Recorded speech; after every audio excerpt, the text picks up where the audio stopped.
Hello? Can anyone around here speak basketball? There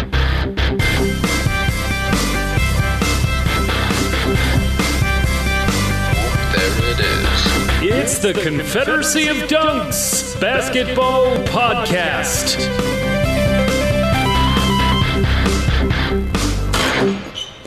We're going back to back. Welcome to the Confederacy of Dunks Basketball Podcast. I am your host, Freddie Rivas, and who, sir, are you? I'm the producer, Matt Duncan. Freddie, how you doing? I am hot and in my living room, and I'm doing good, and I'm excited about the return of basketball. Oh, boy, yeah, I'm feeling the same way. I'm currently in a room that's 28.4 degrees, and I am also hot for the return of basketball. Wonderful. Yeah.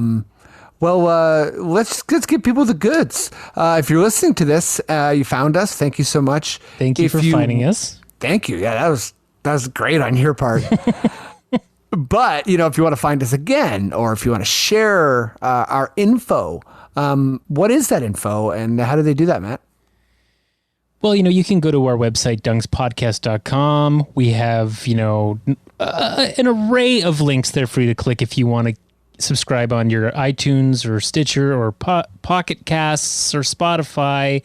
You know what? I just submitted us to iHeartRadio. Haven't heard back yet, but we might be able to listen there too if you're an iHeartRadio person. We've got all our stuff there for all our social media as well if you want to click and subscribe and get all the goods when they're out. Wonderful. And, considering capitalism has absolutely failed, and the whole world needs to rebuild its economy. How maybe could people help us financially, and supporting us and kind of becoming a more intimate listener? Is there a forum for that? Yeah, there's a forum already. It's called Patreon, and we've got a link to it on our site, or you can enter in patreon.com/Dunks Podcast. And if you want to subscribe to that, give us a little bit of the cheddar each month. We'll put it towards the podcast, and we'll add some stuff, get, all kinds of costs that go into making it. It'll just help us get to that next level, and you'll get some exclusive content and early posts as well. Right on. And it is a heat wave here in Toronto, so everyone's asking themselves the same thing. How do I find a toque? Where do I get a toque? And how do I get a toque that doesn't make my head itchy? This is one of the best times that you can test an anti-itching toque. Not many on the market, but the Confederacy of Dunks ones are. Take it out into the heat. Let the sun sizzle your cap. And let me tell you, you're not going to find an itch. You might have a little bead of sweat here and there, but they're going to keep you nice and warm, because the one thing we want to be during this whole crisis is have a really warm forehead. That's right. We are strict and we're serious when we talk about no itching. Now, sweating, overheating, that's a no guarantee from us. But the weather's fluctuating so much. Exactly. No one's driving their cars, so the earth it's going cold. It's going hot. You just never know. We could have a blizzard in July. Get the toque, folks. Get the toque. And I mean, thank you for listening every week, and we appreciate it. And let's get rolling. I feel like I'm ready. Matt, if you're ready, would you just say the words okay? Okay.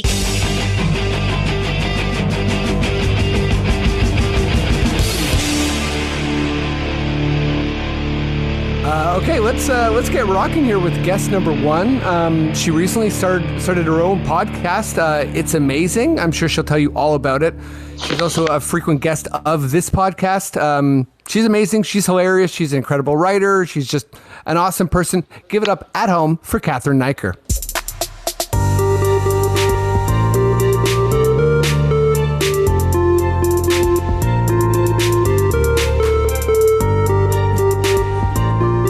I never know when to start talking.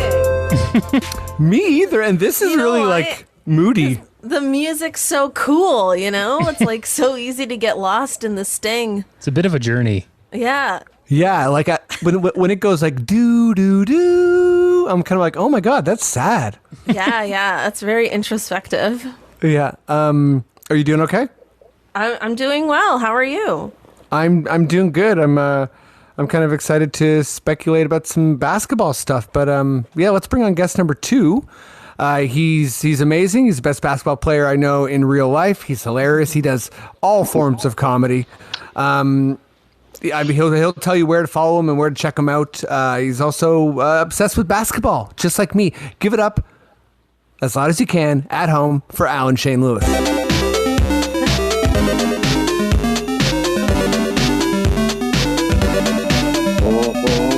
Thanks for having me. You guys missed it, but I was doing a little dance to my Sting here. At home dance. I did miss it. I'd love to see you dance in real life, but we're in a new world now, and that's not allowed. No, not at all. Are you, Alan, excited for basketball to come back?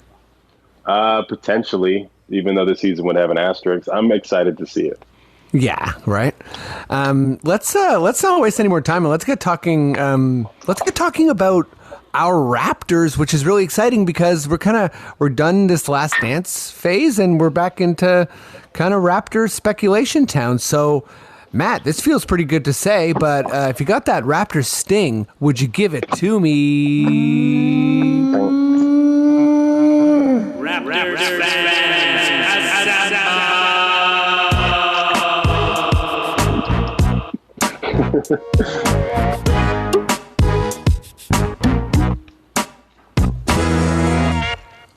Woo! Okay, Alan, let's start with you. So, we're all hardcore Raptors fans here. We know that this pandemic, yes, it has larger implications in basketball and always will.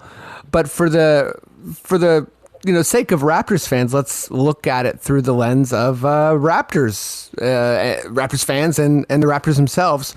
And my first kind of guttural instinct is this pandemic only put a pause on this Raptor squad. Like, it only slowed them down and gives them more of an edge.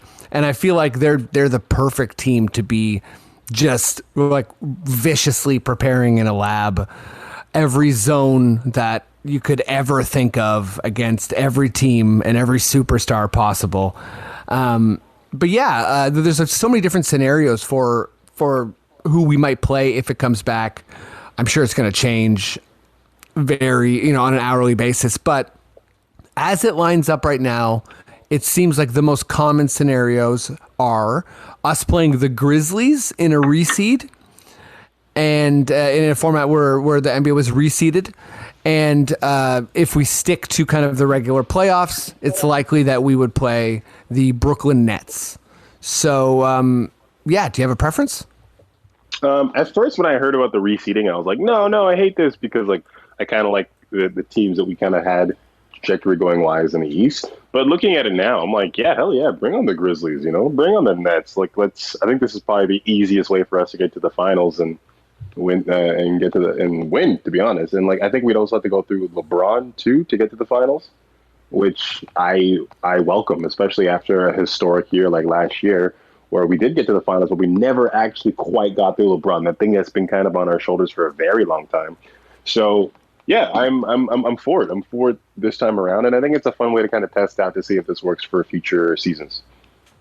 Yeah, I think I'm almost the exact same answer. I think I will say for everyone who ever listens to this podcast, I want Boston real bad.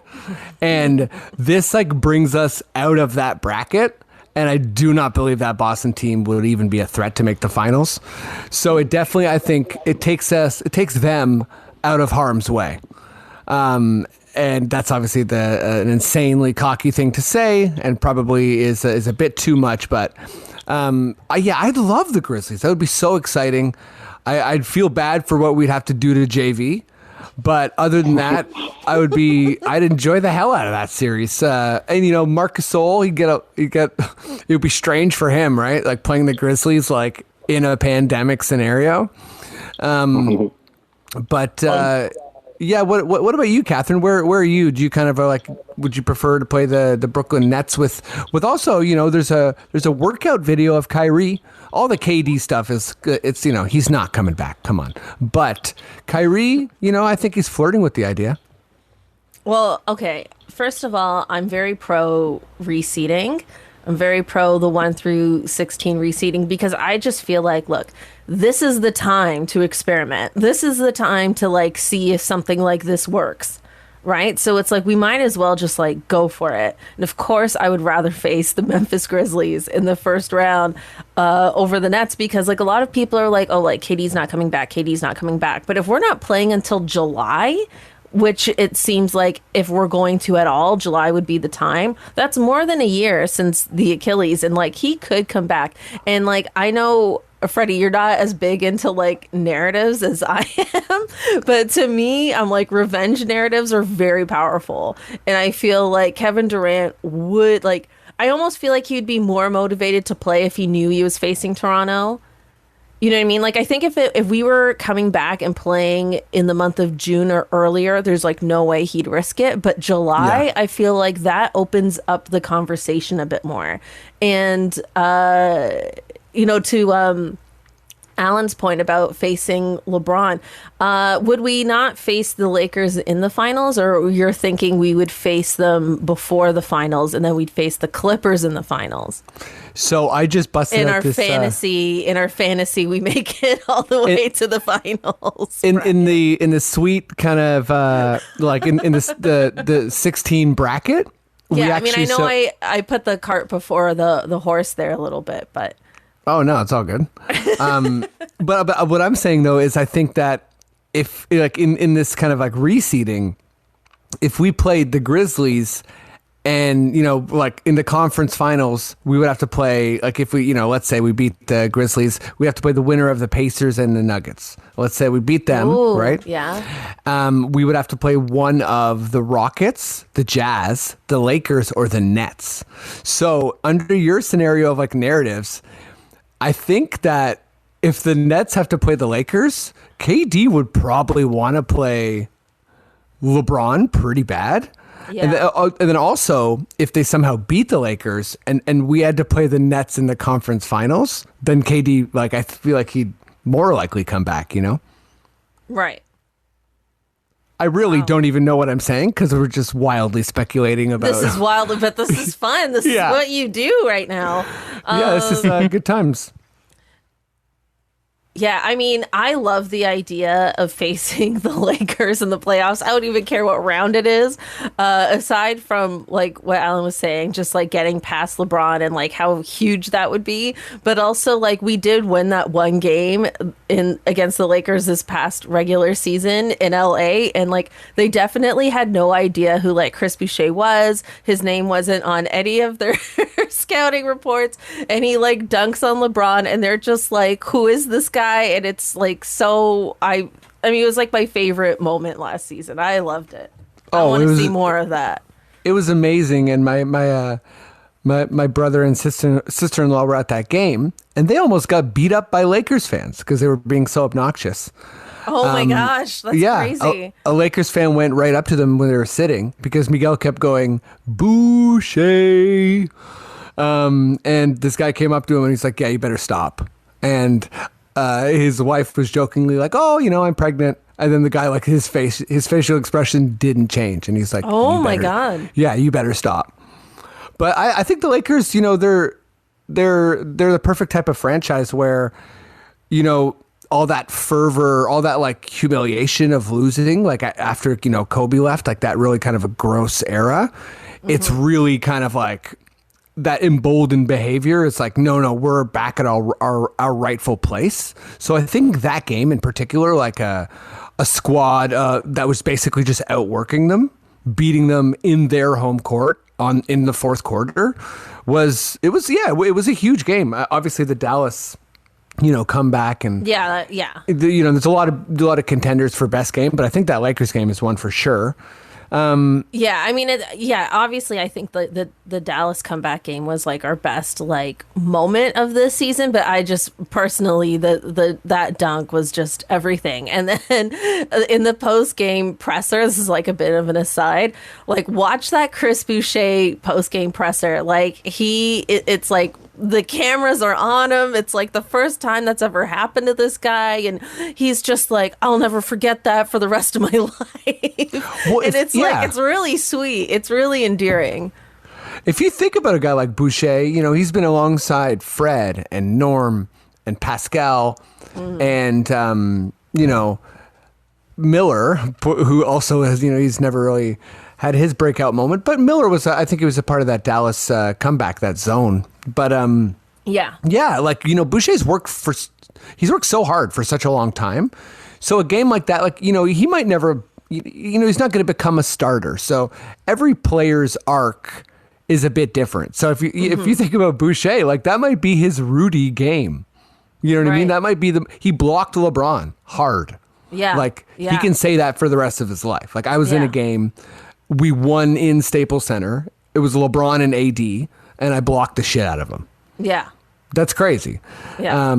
And then he can also be like, and then a pandemic happened, which was even weirder. And I was the example of the person who left my quarantine to go shopping. To go to Loblaws. You know what I mean? Like, there's a lot going on. Like, this is a juicy season. Okay, Alan, I'm gonna jump. Kind of speaking, like, jumping into the pandemic, like, preparedness. It takes a lot for these athletes to be in shape at any given time, let alone playoff shape, let alone game shape. What are you, who would you expect? Like, which Raptor is going to come out in the best possible kind of like playing condition? And then also, who do you think is for whatever reason going to be is going to have the most rust? I think it's hard. It's hard to say. Because I feel like there's two factors. I feel like it's like whose body needs to recover the most, and I think it's Norm.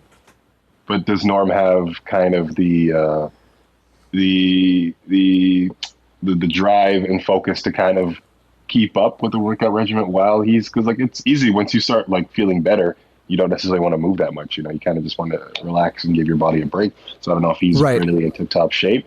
But you mean like coming off of an injury, right? Yeah, because like if you come off an injury, like the first instinct is not, put up some shots. It's like let's enjoy this peace, amongst all these nations. So I don't know. I think maybe definitely a vet. I think definitely a vet. Maybe like a Lowry or an Ibaka, somebody who's just like, all right, yeah, it's cool. My body and mind is right. I have a private place to shoot and play basketball because I've made enough money in this NBA game to put up a suitable place to shoot around in my own house, as opposed to like people who just like kind of lease a place. So I think like a Ibaka or a Lowry probably come back the best. Yeah, that's a really good pick because I think that, for Kyle, he just plays, obviously he's cerebral, but he plays, basketball is uncompromising and he's not a big guy and he just takes charges and I'm sure his body is thanking him. And he won't let it slip either. He won't let this time eat away at him. You know what I mean? I think he's doing all the right things. Ibaka as well is, plays very physical, very aggressive. I feel like Ibaka, any night that he has if he ever has a rest game, he kind of comes back and has a double-double anyways. Shooting is what I expect. I expect, there's some players that have kind of like shooting struggles. Where are you, Cathryn? Who do you think is going to kind of struggle, and who do you think will come back looking good? Yeah, I mean, this is interesting. I don't know if I agree with the Norm Powell take because I think this break has been a huge blessing for him. And maybe he isn't working out a lot because he lives in Las Vegas for some inexplicable reason. Yeah, is he there right now? Yeah, he lives in Las Vegas. He's not even from Vegas. Oh, weird. I don't know. He's like, listen, Danny Green has snakes. I live in Vegas. That's what's up. Yeah, like if I could just live anywhere and I'm not going to live where I'm from, it's not going to be Vegas. But No anyway. So who knows? I mean, I'm hoping that this time is a bit of a blessing for him that he can get healthy. I think the player that might come back the worst might be, and I hope I'm wrong, but I think it's going to be Marc Gasol because he had the same recurring hamstring injury last season and he's getting older. And I think although this time is a blessing for him as well, it's like, I just think you get to a certain age where like recurring injuries are just harder and harder to come back from. Yeah. And I kind of felt like last year, like, although he has another year on his contract, I was like, Gasol might be done. Like, I don't want this to be true at all. I love Gasol, but I'm just thinking like it could be it for Gasol this year. Like, I don't know. No, he seems to be on that side of it. So. Well, I think, he's such a unique player, especially in today's game, and is just walking this fine line of kind of like crafty, heady, cerebral basketball in a 7-foot body. Yeah. That is not the 7-foot body that's most common now in the NBA, where you can where it's based on speed, I mean, I know a guy like Bam Adebayo is not 7 feet, or I don't think he's 7 feet, but he's that kind of like modern, like that's what I think bigs are going to more so look like now. And so, yeah, Gasol's kind of this relic, and I totally agree with you. I think he could use the time to heal his body, but also he's someone where I think it must just be so easy for him to put on weight or struggle to get back into game shape. Yeah. And again, like Father Time is undefeated and he's 35. And this just might be a scenario for him where it's like every week that goes by, your body's getting a bit slower. Yeah, because he did need time to get healthy, but now it's like, has it almost been like too much time? Or is he just chugging rosé and he's like, two more months of a pandemic party? I mean, let's rock. Last year was such an iconic year for Gasol that I could also see him being like, you know what? Like, I'm like, if my body can't do it, like, I'm good. I don't know. In terms of like the best, I mean, I hope it's Siakam. I hope Siakam comes back. Well, that's the most important one. Yeah, like we really need him. Like I think Kyle and Serge are gonna be consistent. Like I think they're gonna come back and they're gonna give us what we expect of them. Pascal, I really hope does not struggle when we come back.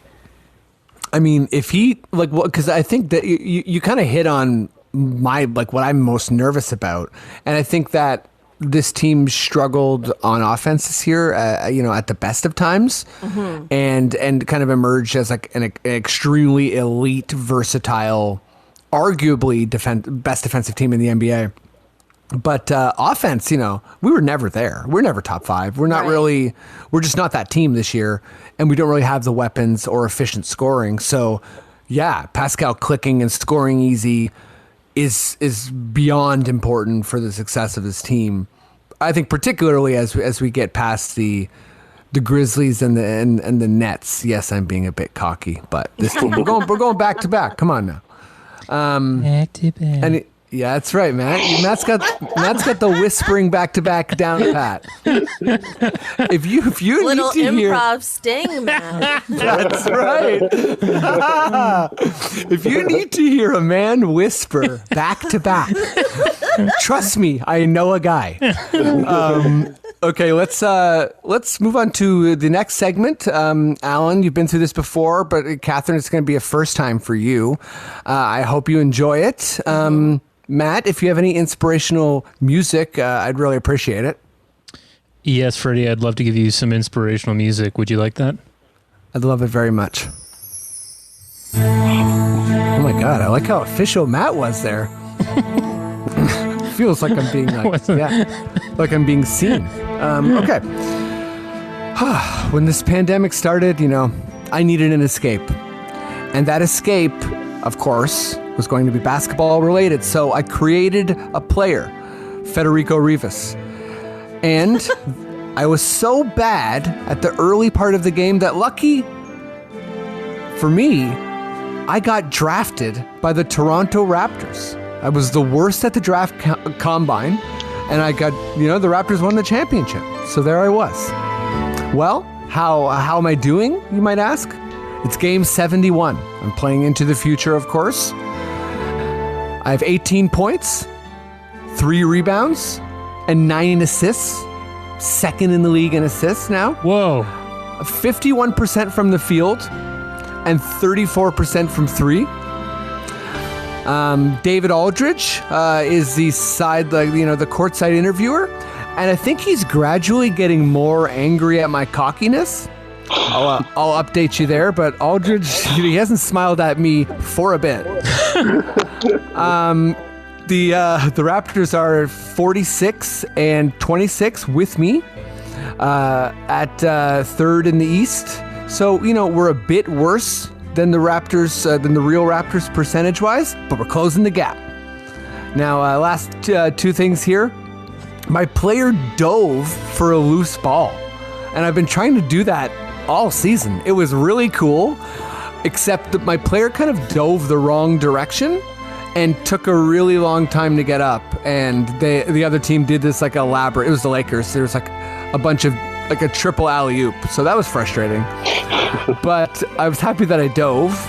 Last little bit. I'm closing in on Mark Jackson's all-time record of assists in a rookie season. He's at 868. I have, I'm at game 71, so I have 11 games left, and I've calculated that if I average 16 assists a game, I can get it done. So, that's it for me. That's my update. If there's any reporters out there with questions, I'd love to hear them. Yeah, right over here on the Toronto Sun Sports Edition. What's your rating for 3-pointers since you're shooting 35%? Is it? Yes. So sorry, I'm shooting 34% from 3. And your 3-point rating is? My 3-point rating. Oh, okay, right. Sorry, my 3-point rating is 82%. It's been maxed out all season. So. Okay. I got to be honest with you. I don't know how to shoot threes properly. I've spent a lot of time watching people on YouTube do it, and I've determined that I'm bad at video games. That's fair. Any other questions? You're playing point guard? I'm playing shooting guard, but it's kind of a thing. It's a James Harden thing. And every time Kyle Lowry gets the ball, I demand it from him. All right. I think the 16 a game is possible. Yeah, it's possible, right? I can do this. Yeah, run a pick and pop, pick and roll with Kyle Lowry. You'd be all right. Yeah. Hey, Kyle's good. Sorry, go ahead. Freddie, hi. It's Joe Warmington again from Toronto Sun. Wow, Joe, okay. Just wanted to know if you've scanned your face yet into your player, or are we still dealing with that unruly fellow look that you have right now? Joe, you're always where the news is most breaking. Thank you. I haven't scanned my face yet. I'm a bit nervous, but I think hopefully one of these podcasts we can show the fans an image of my face scanned on to the 2K player with hopefully the player's hair as well, because it's cooler than mine. Well, that's great. I just want to also say that I was the one who came up with the term COVIDiots. So, thank you so much, Joe. Is there any other questions? And I guess, if there's another Joe Warmington question, I'll take it. Hello over here. Boris Dirk here. Just wondering, do you and Fred VanVleet call each other Freddie squared when none of us are around? See, this is the biggest problem with the game. You can't have your own personal dialogue with the players because, let me tell you what, I want to say that. And there's nowhere to type in text. So I say things like that, Fred to Fred. Hey, we're both Fred all day. But, I'm just speaking to my PlayStation. So, any other questions? One more question. I don't know if you made the All-Star team or not. Could you talk about that? I'm a bad reporter. That's okay. Bad reporters deserve questions too. I did not. I've won Player of the Week twice, and I made the rookie rookie sophomore game. I'm second in rookie voting right now behind Ja Morant. Do you feel slighted? No, honestly, because Ja is averaging 25 points. Oh, I thought you were cocky though. I'm pretty cocky, but also for whatever reason in this game, Memphis is in third place in the West. Okay. So honestly, I gotta give credit where it's due. Like Ja has big stats, and his team, it's like the Lakers, the Clippers, and the Grizzlies. So I'm gonna write down. You said something mean about Ja Morant. yeah, you know what, Ja, I wish there were more letters in your first name. Okay. You know what? No, I don't. I take it back. And I think that's that. If there's any, unless there's any other questions, that's about it for the segment. That's about it. Okay. Let's move on. I know. Yeah, nice, very climactic way to end that. I should have come up with another. Can I? Here, I'll come up with another question. Okay, sure. Boris Dirk again. In your video game, in this world, where are your favorite places to party? That's a great question. My favorite place to party is the Gatorade Gym. Because I love the music. Lots of other fellows come in to work out as well, so that's fun. And there's like a part where you can try to get a Gatorade discount. And to me, that's a pretty fun party, okay? And on that extremely climactic note, we'll end this segment, just on a roller coaster ride to the top. And let's keep the energy just pumping here. Maddie, if you got a sting for the NBA, give it to us. Okay. No. Freddie on the fly. Okay. I'll take it. Wow, just Matt's just, he's just like, somebody get Nurse a fisherman's friend, please. I'm not sure what to say. That wasn't a COVID sting. I need to remind the listeners that was pre-COVID. That is just a fisherman's friend ad for Coach Nick, which is for Cathryn. Well, Thank you. I'll say this. It just holds less weight when you do it every week. I don't know if we've had a podcast during the pandemic where the coughing sound effect hasn't been heavily featured. Yeah. But, we have an email address, so you go ahead and you address your anger towards Matt. Yeah. Yeah. Just tweet at us. We'll deal with your anger, and we won't change. I just want to say that Nick Nurse hasn't been screaming as much, obviously. He's just been quietly playing his guitar, so he probably has piles and piles of those fisherman's friends just going to waste, going stale. Can't wait for him to get back and start stressing out those vocals. He started making his own merch. He did? Yeah, but you can't buy the hats. Yeah. Does he still doesn't have the hats. Does he have guitar picks? So he has a t-shirt and he has a hoodie. And it says proceeds go to like COVID-19 relief, which is like very vague and confusing because it's like, what does that mean? Like, where does this money go exactly? Anyway, they're really expensive. I don't like the t-shirt, but the hoodie's nice, actually. The hoodie's nice. Ooh. I haven't bought it. Christmas, Sorry, what were you saying, Alan? That's a Christmas idea for Cathryn right there. I was thinking of that. Oh. Hey. You know what? Good looking out, Alan. Yeah, Alan's is a mindful fellow. But I think that the charity, though, it actually is. It's towards I don't know. I think it's about something about what was I just reading? Oh right, yeah, it was like getting the Arkells like a bigger studio. Yeah. So I think if you buy any of Nick Nurse's merch, it's gonna go straight towards the Arkells, next album and all that. So the singer from the Arkells like models it. Oh really? Merch. Yeah, he models it. That makes a lot of sense. I'm hoping their relationship graduates to full like it starts getting sexy. Like, Yeah, I know we're really where to start? sidetracking here, but just to let your fans know that well, actually, I haven't been in a few months, but when you used to go to www.nicknurse.com, actually, I'm doing it right now to see if it's still there. It used to be a barista holding a latte with the Raptors logo in the latte, like latte art.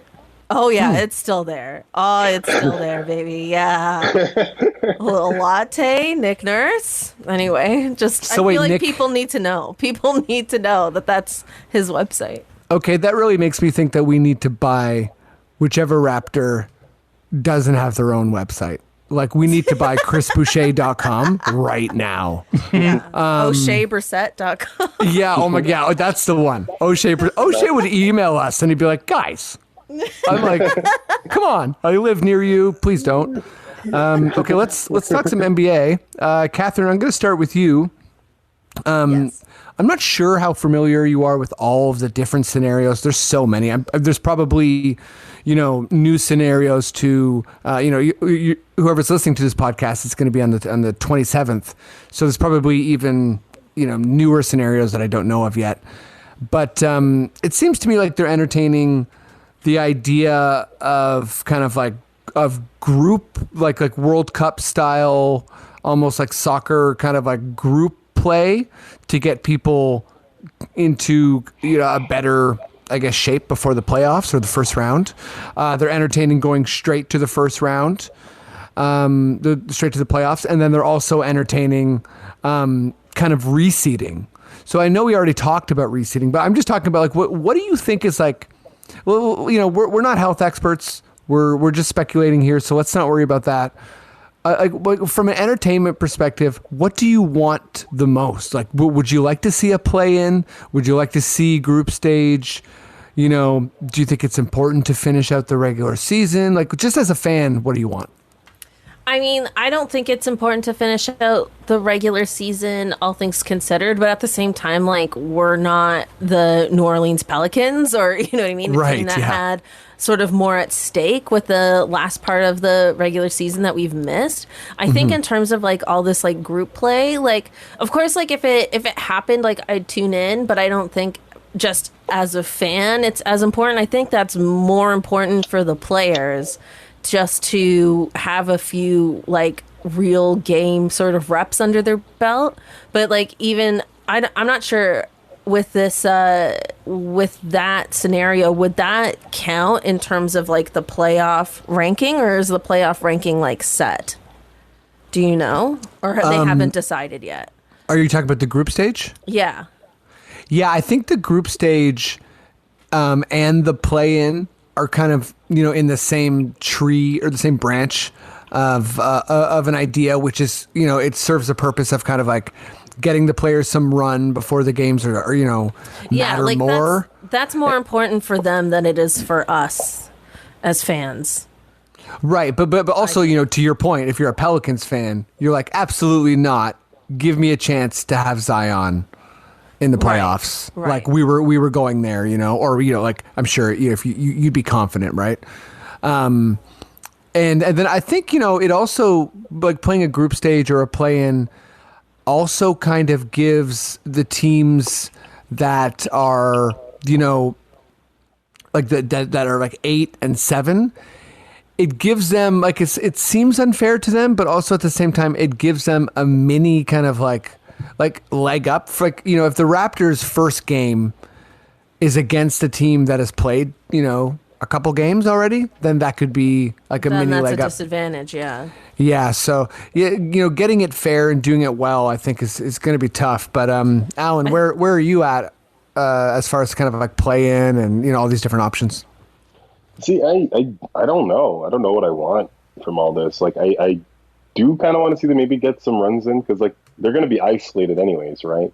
Like they can't necessarily function all these players to and back to their home, so they're going to be isolated and playing these games anyway. So I'm like, why not get a game in beforehand? Each team gets a couple of runs at a random squad, and then start the tournament after that.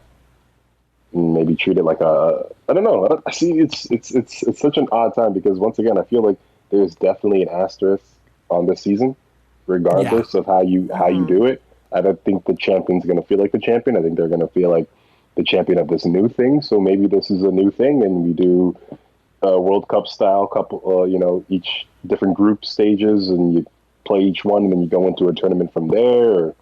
Or, so I'm open for whatever. It's just fun to just see basketball. I think that's what the end goal of all this is, and we could give up on the 2020 season and say this is something different.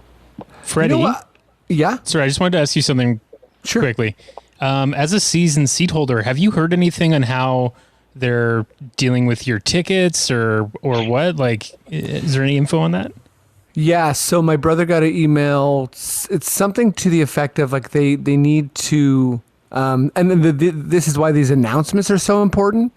So I think that once the cancellation of the season as we know it is official, they can start to figure out money and how. But yeah, they have said that people will get their money back. But I think what's really complicated is, no one. It's not like the NBA would pick a date when this all happened, right? So certain teams have more games to play than others, and contracts and all that kind of stuff. It's all based on a certain amount of games you play and that sort of thing. So I feel what's really complicated about this is kind of like, how exactly are you the most fair to the players and to the fans? And I mean, again, let's just stay in speculation territory, because I think, if we go bird's eye on this thing, then it gets even more insane, particularly with Disney World and all that. But I kind of want to keep the conversation in the competitive world. And Alan, I'm going to stick with you as far as, because I think you kind of captured the sentiment of maybe this is just something new, and maybe trying to recreate what was now is like a failure before you even start, because this circumstance is so dramatic and unique that a lot of people have been comparing, in the lockout season, the Spurs won and it was an asterisk. And I think it's fair to say this is a bit different. This is a bit kind of more extreme than that, than a bargaining, bargaining dispute. But like, what do you think? Like, as a Raptor fan, or like think about the Bucks or whomever, or if you're Lakers or Clippers and you worked hard to make sure your record's high. What do you think is the best way to reward home court, given that there's just no way it's going to matter? Yeah, I guess maybe instead of tip-off, they just get the ball first. They start with it, and we go from there. And then you give the away team second and third quarters with the ball, and maybe that's the only way. Because once again, you're playing an isolated basketball island, or was it Epcot, or is it? I forget what it's called, but it's something like Super Duper Sports Center. That's like it's well, no, yeah, it's actually it's maybe not. Yeah, Alan's sounds a lot more real. Super Duper Sports Center land. Yeah, and Fun Zone. No, I think you're right though. I think it's kind of like what exactly do you do, and it's hard to kind of like do in a really fair way. Do you have a take, Cathryn? I'm sort of the mind that like you can't recreate home court advantage, and I think it's a mistake to try. Okay. Like I think you just kind of like what Alan was saying, like you got to do it as something new, and I agree with that, which is why I'm even more pro reseeding, because it's like, let's just treat this as like a new thing. And sorry, go ahead. Well, I was going to say, I think reseeding in a way has a little bit of that kind of like home court stuff baked into it. Because if you do a full 1-16 reseed, for instance, if you're the Raptors, it matters that you have the third best record in the NBA and you're slightly ahead of the Clippers. Sorry, listeners, I always got to let my petty come through a bit, but we have a better record than the Clippers.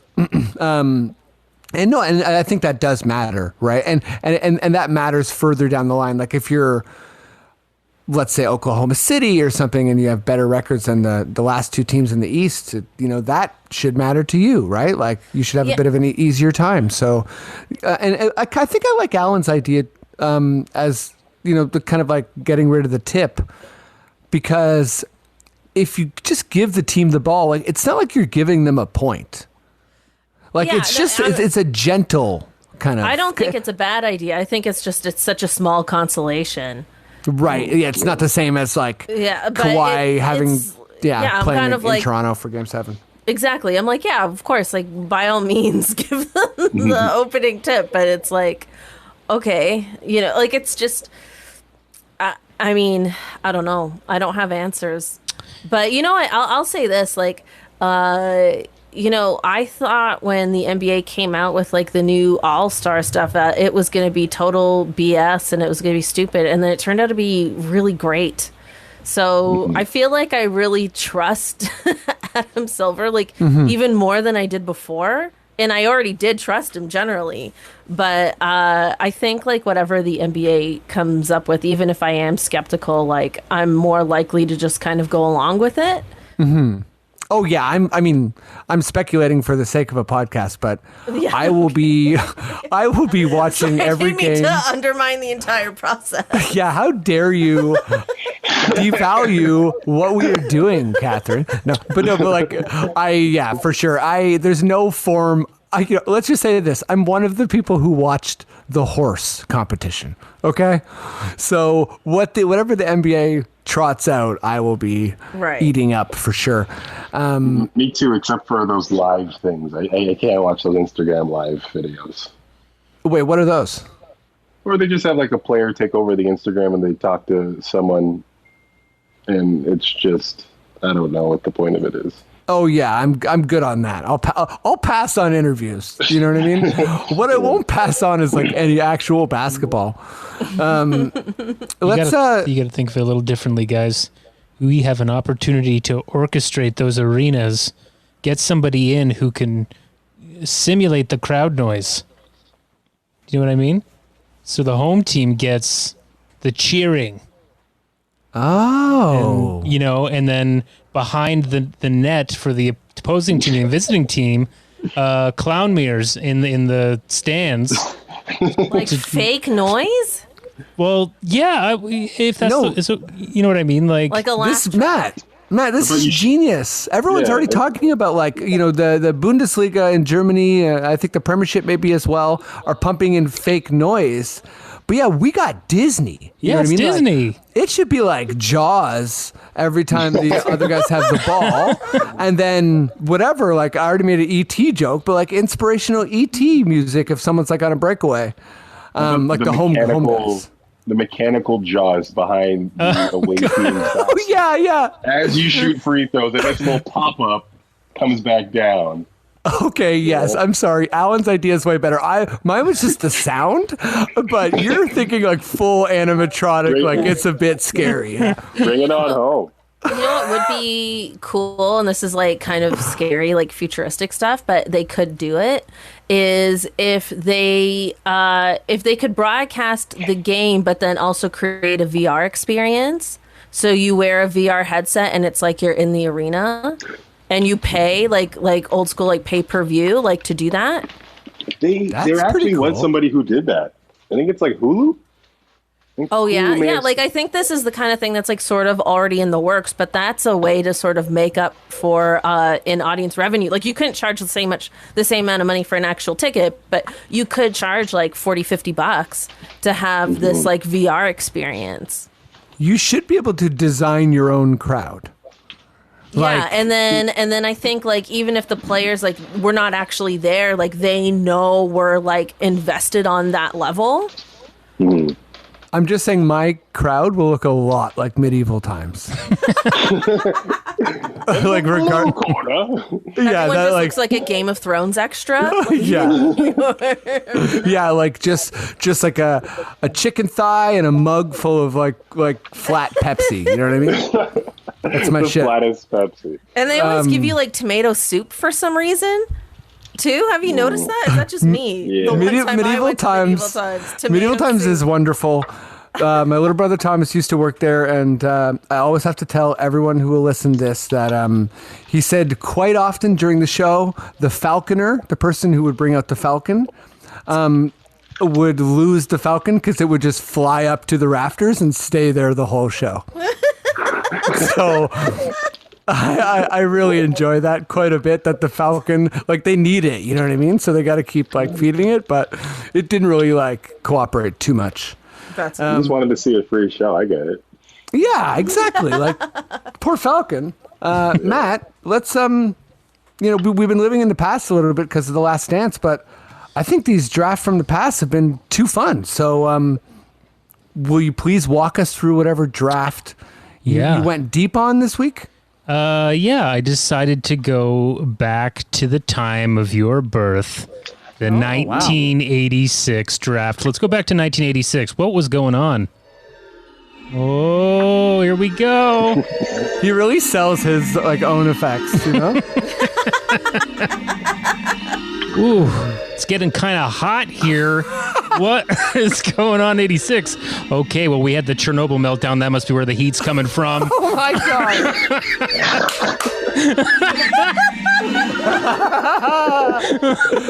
Why are we laughing about this? I know, it's not funny. It's so not funny. That happened, and we all got terrified in the last summer. HBO, check it out. You're plugging for HBO. Some other exciting news that happened in 1986. The Channel was announced. If you've taken the Channel from England over to France, I have. And I will say, I will say it would be better if it was like Ripley's Aquarium. You're going through not just this dark tunnel for 3 hours. Sure. Other things that happened in 1986. The Pope and Mother Teresa met in Calcutta. Hello. Are you insinuating they went on a date? I don't know, man. I'm like, are you insinuating they hooked up in 86? This one's off the rails quick, Matt. Let me switch over to a little NBA. What happened? 5'7". Finally. No. I want to hear more about the Pope and Mother Teresa. I completely agree with Ellen. More on that. We don't know what happened there, but we know they met and it was a huge deal. Yeah. But 5'7" Spud Webb of the Atlanta Hawks won the slam dunk competition. Heyo. This is a huge one. Record for thrown return boomerang toss is set at 121 meters. That's a huge one, yeah. Now, Freddie, this one is directed at your actual birthday on June 7th. Oh, okay. You know what? Madonna woke up that morning and her single "Live to Tell" went number 1. So, hey, good track. Yeah, big track. Cheers, Madonna. I'm just gonna throw a few of the good movies of the time of '86. We got Top Gun and Platoon, Ferris Bueller, Critters, Labyrinth, Crocodile Dundee, Three Amigos, Flight of the Navigator, and my last thing I'll say about 1986 before we get to the draft, a 95-year-old woman hit a hole-in-one in Florida. Wow. Isn't that something? What you find historically significant is wonderful. So let's go to New York to the 1986 draft. Oh, boy. Still hot from Chernobyl. You didn't mention that Janet Jackson's epic Control was released in 1986. Oh, well, you've got your year to 86 as well. I like that. I'm sorry, I just can't let you mention Madonna without mentioning Janet. Do you want to throw in some 86 trivia? Go for it. No, that's it. I'm good. Thanks. Back to basketball. All right, so we're going to the 1986 NBA draft. Took place, 10 days after Freddie was born on June 17th in New York. There was this is another one of those heavy pick drafts. There's 162 picks. 68 ended up playing in the draft, which was pretty good, and they produced 5 All-Stars of those 68. So this is the part where I like to go through the top 10 in the draft, and and we all get to enjoy your pronunciation. yeah. Let's see. Let's see who I get wrong. There's some that look very obvious. Hope I don't say them. Some are sneakers, man. This is fun. Okay, so Cleveland, first overall pick, they took Brad Doherty. Mm-hmm. All right. Boston, they pooched it on the second pick, took Len Bias. Well, I should say, Matt. Well, he passed away. Less of a pooch, more of a tragedy. Oh, no. What happens? Len Bias passed away before the draft. Oh, my God. It's okay. It's the learning process. Why didn't they hyperlink him so I could check him out? They should have. They really should have. I'm so sorry. Oh, my God. No, I thought he was drafted and then he passed away before the Yeah, season why would they started. draft him after he died? Yeah. Oh, I'm sorry. Yeah. Sorry, I mean, he passed away before he was able to play. Oh, Yeah, man. yeah. That sucks. So that's why I'm like, that's weird. A second overall pick, no stats? No, he was coming in like LeBron style. Like the Len Bias was no. ridiculous. Big Yeah. promise, yeah. Jeez, Len Bias. Sorry to Len Bias's family. They did not pooch it. It was a great pick. It's okay. We're not Bill Simmons. We're not going to destroy you for it. Golden State Warriors took Chris Washburn, third overall, followed by Chuck Person. Is that easy? It's not like Person? No, you got it, man. Chuck Person. Person. I did look him up a bit. He's had some legal troubles in the last year. Went fourth overall to Indiana. The Knicks took Kenny Walker, fifth overall, followed by William Bedford to Phoenix. Roy Tarpley went to Dallas, if you remember him. He played 6 seasons. And Cleveland had another pick in the top 10 there. Ron Harpy, went 8th overall. Followed by Brad Sellers and Johnny Dawkins going to Chicago and the Spurs, respectively. And, other notables in this draft right after. Detroit had a huge draft. John Sally went 11th overall to Detroit. Del Curry went 15th to Utah. And don't forget Dennis Rodman. He went, where was he? Detroit? He was late, wasn't he? Was it Detroit or Dallas? Detroit. No, he went to Detroit. I think he was like, can't even find him. Oh man, I'm all thrown up. I can't. Oh, Matt, you're good. I can't find him here, but let me say, I always like to point out names that are a bit odd or funny. Someone got drafted that is named Michael Jackson. I was gonna bring up Michael Jackson. He only played 3 seasons before going. That noise is an all-timer. Some coaches in there, Matt. I don't know if you're going this direction, but Nate McMillan. Nate McMillan. Now there was another player. Did I mention him already? Hornacek. He's probably one of the best picks that were picked late. Yep. And then Like a father. yeah, Michael Jackson. I don't know much about this one, but if it was the actual Michael Jackson who did like Thriller and then joined the NBA for 3 seasons, that would have been crazy. Freaking nuts. Like a masterpiece scenario. Just like, you know what? Yeah. I've conquered music. Time to concert basketball. Wow. There's also a guy named Baskerville Homes. which Baskerville definitely Homes. sounds like a real estate subdivision. Yeah, it definitely does. It's like in a trilogy of books about the Baskerville Hounds. There's like Oh, I like that. Oh, yeah. And they're homes. They're beautiful Yeah. homes.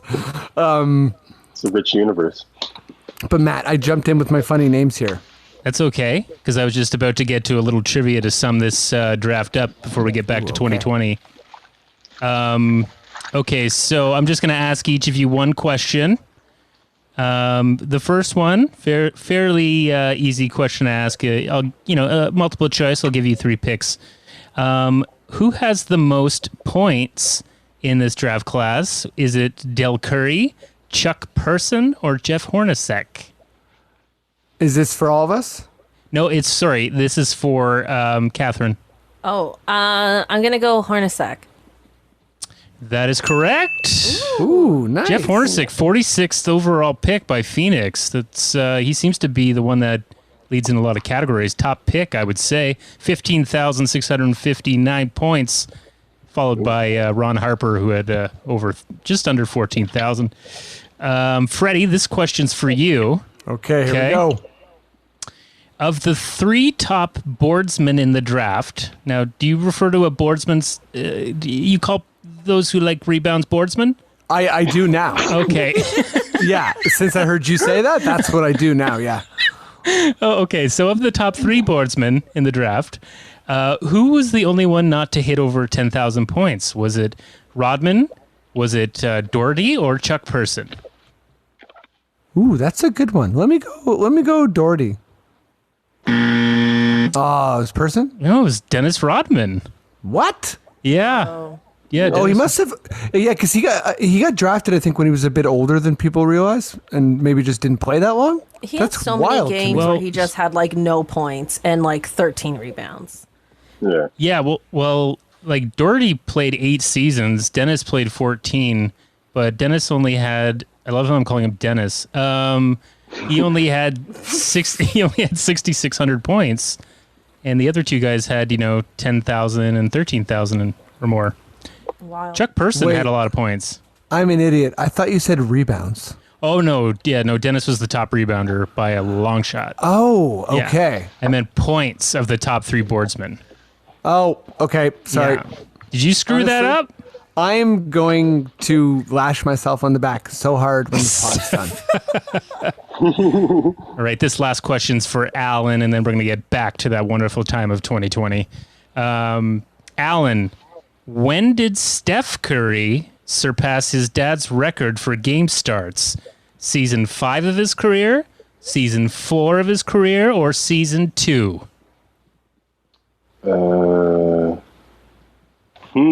I say season 4.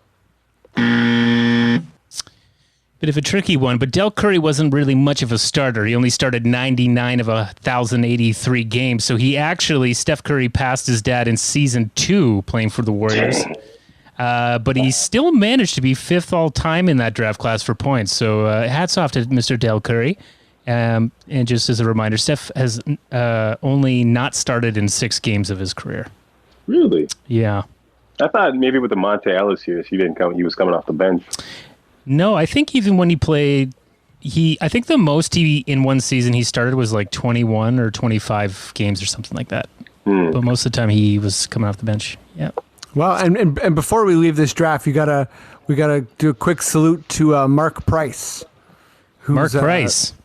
Such a good scorer and such a big part of that Cleveland team, and he's definitely one of those forgotten players throughout the years that people always talk about. Yeah. As a forgotten player. And same with David Wingate, 15 seasons in the NBA, drafted by Philly, 44th overall, was just a stellar human being. 15 seasons. That's amazing. Sorry, that sounded sarcastic, but it was real. No, I know. I'm just proud of you. Anyway, 1986, Freddie, the year of your birth. Critters, Rodman. Let's get back to 2020. Whoa, there's my Serb check. I like that you can see your Serb check when you travel through time. Hey man, $2,000 floating through the air. It needs a sound effect, right? You're damn right it does. Let's finish off strong here, Alan, Catherine, Matt. Let's do some quickish questions. Sound good? Yeah. Okay, Maddie, if you got that quickish question sting, would you give it to me?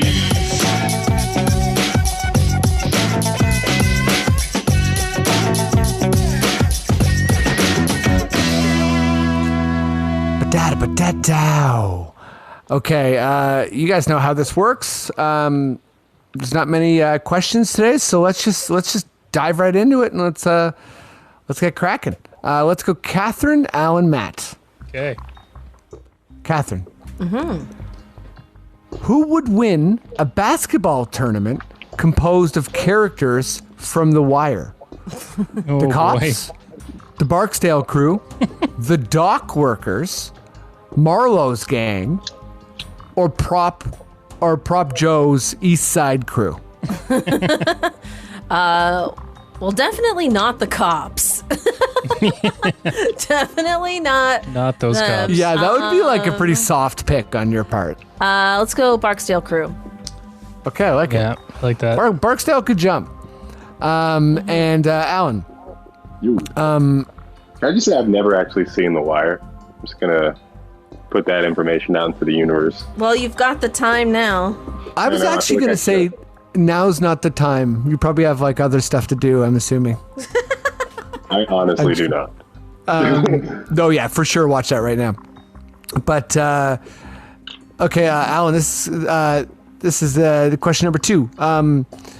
Since there are social distancing rules, but this reader thinks NBA teams like having fans to feed energy off of. In wrestling right now, no crowd has really hurt energy and atmosphere. So wrestlers who are not wrestling come out and act like a crowd of a dozen. So what if the NBA made fan teams for each franchise, like a team of 7 or 12 super loud, crazy fans, and maybe our captain would be like Nav Bhatia? Do you think that's a good idea? That's kind of where he's coming from. I didn't finish the last part of the question, but just kind of like if fans could have a crew of their own like antics makers, would you be down?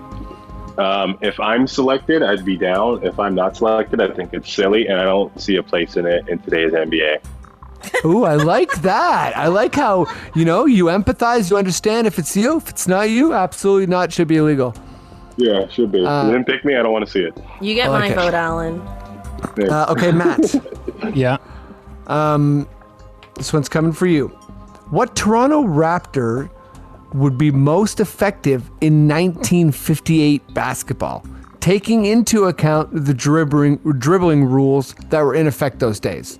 And for Matt, if you don't know those dribbling rules well, they were very strict on carry. There's no, you couldn't put it between your legs. It was hard. Oh, okay. So it was a more gentlemanly dribble rule. Yeah.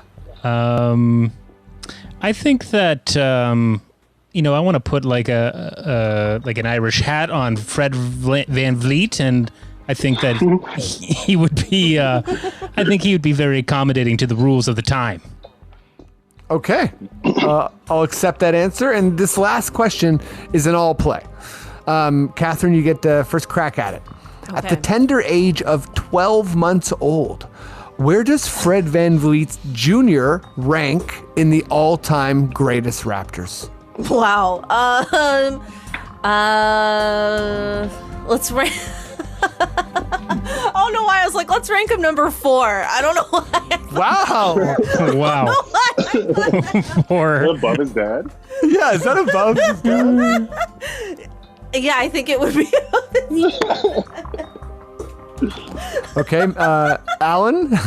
I think we lost Cathryn to a giggle fit. Alan, well, where does Freddie Jr. rank all times? 12 months. Freddie, he's got to be top 10 for sure. Yeah. I think looking at him top 5, I put him at 7, 6.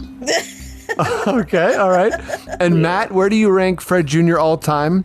Taking into account that he's still a baby. I'd like to place him right now at 18th. Okay. That's ridiculous. By the time he turns 18, though, he'll be number 1. Oh. Wow, I like that. So you have some kind of like weird kid narrative. I have a plan. Yeah, I have a plan for him. Okay, well, guys, we've made it to the end of the podcast. Alan, Cathryn, Matt, everyone who listens all the time, thank you so much. Alan, let's go to you first. I'm not sure what's going on with Second City right now. You're obviously probably in between a million worlds, but is there anything you want people to check out or anything you want them to know? I don't know. Just follow me on the socials. The Alan Shane on Twitter and Alan Shane on Instagram, and drop by and say hi. Yeah, that's what people talk, right? Yeah, you drop by on socials and you say hi to Mr. Allen. Yeah. Cathryn, what's up? I started an NBA podcast 1 month before the pandemic, so that was good timing on my part. Perfect. It's called Buckets and Tea NBA podcast. Right now, I'm just reviewing basketball movies. with guests. So feel free to check that out. And you can follow me on Twitter or Instagram at it's me _ Cathryn. Hell yeah. I was honored to be maybe the first guest or one of the first. You were my first guest, yeah. Wow. This was a big deal. It was a big deal. We did some uncut gems. That's right. Oh. Yeah, it was fun. Yeah. But thanks so much for everyone who listened to the podcast. Everyone stay safe. And I guess let's tentatively get excited about basketball. All right, yeah. And Matt, if you think this is good, let me know. Just say okay. Okay. Hashtag Team Crystal.